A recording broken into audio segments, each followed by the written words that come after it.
اللہ الرحمن الرحیم۔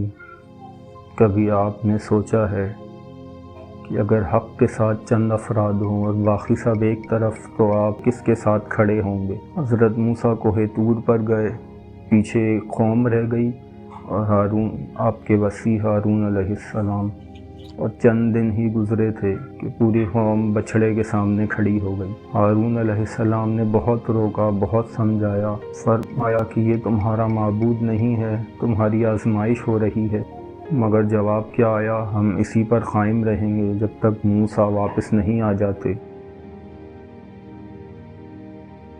ذرا سوچیں، اگر موسیٰ واپس نہ آتے تو پوری قوم یہی کہتی کہ سب متفق ہیں تو یہی حق ہے۔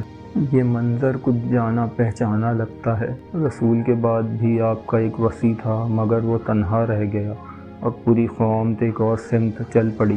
آج ہم بھی یہی کرتے ہیں، جہاں زیادہ لوگ نظر آئیں اسی سمت چل پڑتے ہیں، ہم وہیں کھڑے ہو جاتے ہیں۔ کوئی پوچھے کیوں تو یہی کہتے ہیں کہ سب یہی کر رہے ہیں۔ مگر کیا واقعی اکثریت حق کی علامت ہے، یا ہم نے اپنی آسانی کے لیے اکثریت ہی کو معیار بنا لیا ہے؟